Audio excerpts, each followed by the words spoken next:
Mother asked when she's moving in with me and my partner in this rich country. It's funny how life sometimes gives you the most ridiculous situations at the absolute worst times. You'd think that at a funeral, especially one for my grandmother, who was the closest thing to a true mother figure I ever had, people would have the decency to focus on their grief, share a few stories, and just pay their respects. But my mother, she had other plans. I think she's incapable of reading the room. Let me set the scene. This conversation took place during the wake, after my grandmother had passed away. Grandma was a tough but loving woman who never minced words, and she was one of the few people in my life who always made me feel safe. My actual mother, on the other hand, was a different story. She was always chasing after something better, always looking for the next opportunity to make her life easier, usually at someone else's expense. I'd learned to keep her at arm's length after years of strained interactions. So, there we were, sitting in the living room of my aunt's house, surrounded by people trying to process the loss. My mother, however, was sitting next to my aunt and me, with a smug look on her face like she was the guest of honor at a cocktail party rather than at her own mother's wake. She kept smirking at people, as if she was somehow above the grief that was bringing the rest of us down. It was like she was mentally already somewhere else, somewhere far more glamorous and free of responsibility. And I was right. She was somewhere else, at least in her mind. As I sat quietly, trying to keep my emotions in check, my mother leaned in toward me with that smug little smile and said, loudly enough for everyone within earshot to hear, "So, when does my flight leave?" I blinked, not sure I'd heard her correctly. "What are you talking about?" I asked, already feeling a sense of unease creeping in.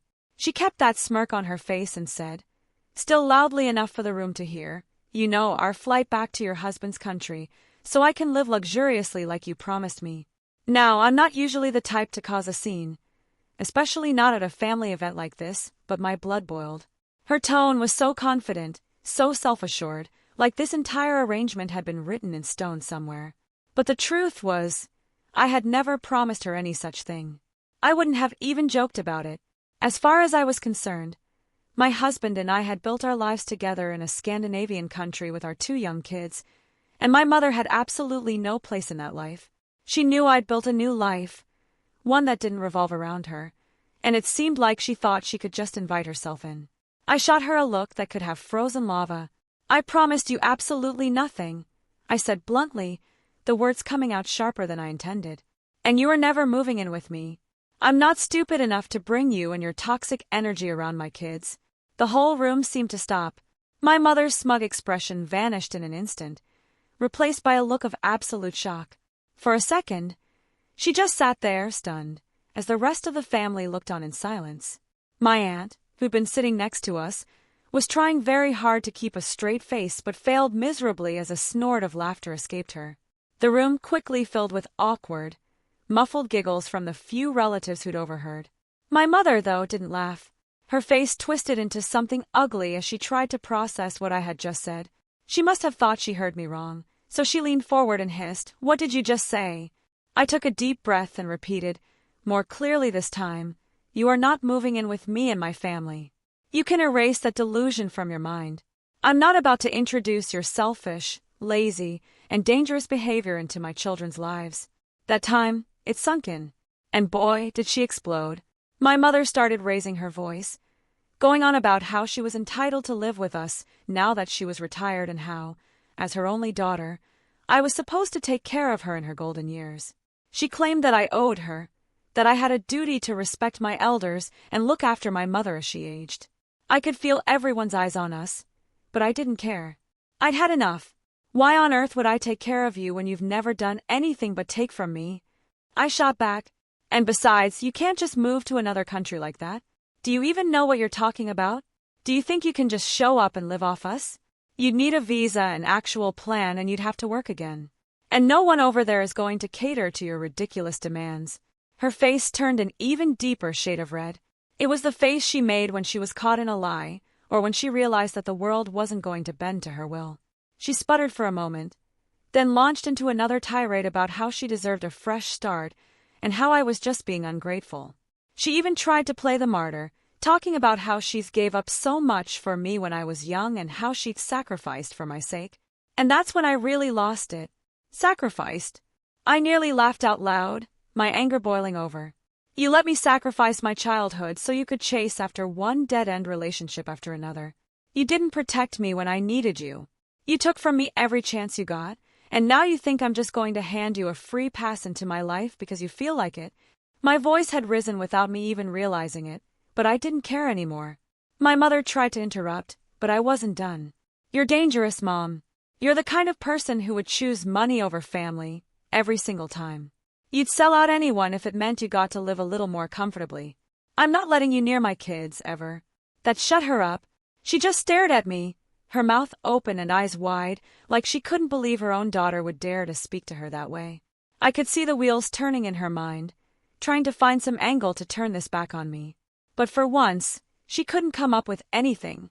Finally, she stood up, plate of food still in hand, and stormed out of the room, muttering under her breath about how ungrateful I was and how I'd regret this one day. I watched her go, my hands trembling from the adrenaline, but I couldn't help but feel a grim satisfaction at the sight. My aunt, who had been trying to stifle her laughter the entire time, finally burst into full-on cackles, and some of the other relatives joined in. It was like they'd all been waiting for someone to stand up to her, to cut through the nonsense she'd been spinning for so long.